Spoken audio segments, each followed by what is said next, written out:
ide pemikiran dari Kiai Haji Mas Mansur. Kemarin belajar tentang adab sebelum musyawarah. Ini juga ide dari Kiai Haji Mas Mansur. Ya. Kiai Haji Mas Mansur. Yang pertama anakku, adab sebelum musyawarah. Kiai Haji Mas Mansur mengusulkan yang pertama, peserta datang sebelum acara dimulai. Baiknya apapun pelajaran maupun musyawarah maupun rapat, ya peserta baiknya datang lebih awal. Supaya apa? Tidak merunsung, datang lebih awal.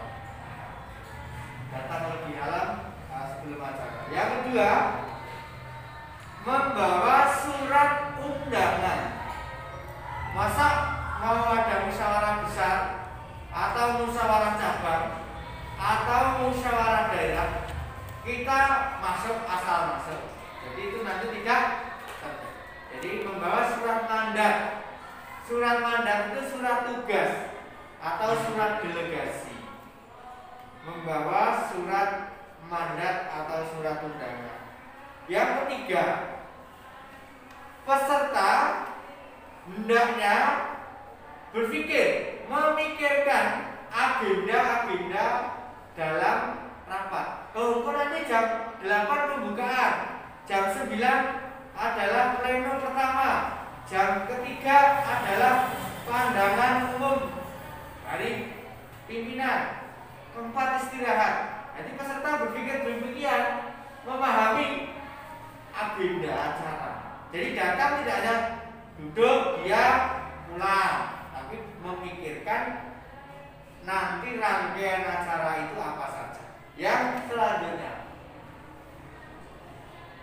adab saat musyawarah. Tadi sebelum musyawarah, tapi saat ini saat musyawarah. Saat musyawarah berlangsung, yang pertama, hendaknya setiap peserta menjaga waktu efisien. Orang istirahat setengah jam, dia malah istirahat 1 jam. Kemana-mana, dipanggil-panggil nggak datang-datang. Nah itu namanya tidak menjaga waktu. Menjaga waktu. Terus kalau bicara usulannya harus singkat, padat, jelas. Ya. Orang datang malam itu ngetan mulan bengi kutok, enggak gitu. Singkat, padat, jelas. Efisiensi waktu. Kedua, setiap peserta harus tunduk kepada pimpinan sidang. Siapa yang memimpin? Nah, tunduk, taat. Kamu yang bicara, harus bicara. Jangan sana bicara, situ bicara sendiri, berebut mic untuk bicara. Itu tidak baik. Tunduk pada pimpinan. Ketika pimpinan sidang kita sepakati siapa yang memimpin sidang, maka kita harus taat kepada pimpinan. Ketiga, memperhatikan yang bicara. Hormatilah orang lain supaya kita juga dihormat. Kalau kamu ngomong sama orang lain, sementara kamu tidak dilihat, bagaimana perasaanmu?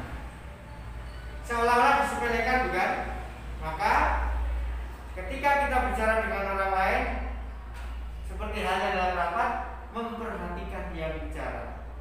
Bicaranya itu gagap, tergagap-gagap, tergopoh-gopoh, tak perhatikan. Itu bagian dari empati, ya, empati. Menghormati, menghargai peserta yang lain. Nah, ketika sudah diputuskan, maka menerima dengan ikhlas hasil keputusan itu tentunya harus dimiliki oleh setiap peserta. Menerima dengan ikhlas bila pendapatnya tidak dipakai. Kamu usul A, situ usul B, yang disepakati adalah B. Maka yang A harus legowo. Legowo menerima dengan ikhlas, menerima dengan lapang dada. Itulah yang namanya satria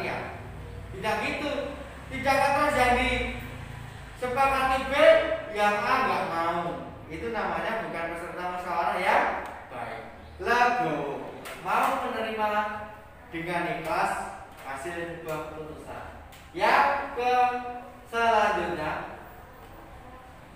pembicaraannya tidak teoritis, rasa kakean teori, ngalor ngidul wetan mulon, tapi to the point, langsung ke pokok masalah.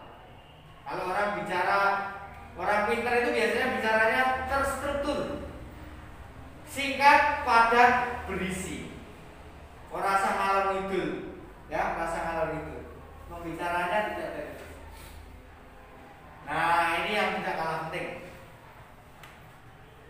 Setiap peserta itu supaya perkataannya itu padat, singkat, berisi, benar-benar dituntun sama Allah, maka orang itu harus senantiasa gini loh, meminta rahmat Allah, meminta perlindungan kepada Allah. Kita sekolah juga gitu, minta perlindungan kepada Allah supaya dimudahkan dalam menerima pelajaran. Kalau kita enggak meminta perlindungan kepada Allah, akhirnya sekolah ya cuma datang, duduk, diam, pulang. Nah, itu namanya enggak gitu. Kita harus ini supaya kita berpergian, diberi keselamatan sama Allah. Kita selalu mengingat Allah. Di dalam bis kita mengingat Allah, di dalam perahu kita mengingat Allah, di dalam kelas kita mengingat Allah, naik kapal terbang kita mengingat Allah, supaya diberi perlindungan. Begitu juga saat musyawarah, supaya ide-ide kita cerdas, ide-ide kita baik, tidak marah, tersinklas. Maka ini loh, meminta rahmat dan perlindungan kepada Allah. Nah, ini tadi saat musyawarah. Saat musyawarah. Terus selanjutnya setelah musyawarah selesai. Setelah sudah musyawarah, peserta bagaimana? Nah, ini yang akan kita bahas. Peserta wajib menjalankan putusan musyawarah. Wajib menjalankan putusan musyawarah, maksudnya peserta baik tadi yang usulnya dipakai maupun usulnya yang tidak dipakai harus menjalankan apa yang menjadi keputusan bersama. Nah, ini hasil musyawarah itu ada yang sifatnya rahasia, tidak boleh disampaikan ke orang lain. Maka harus dijaga mana yang sifatnya rahasia, mana sifatnya umum, boleh dipublish. Setiap peserta harus menjaga rahasia organisasi. Peserta tidak boleh merasa kecewa dengan hasil keputusan rapat. Ya, ini adalah adab sesudah. Anak-anakku yang saya cintai, pertemuan hari ini barangkali ada yang mau ditanyakan, silakan.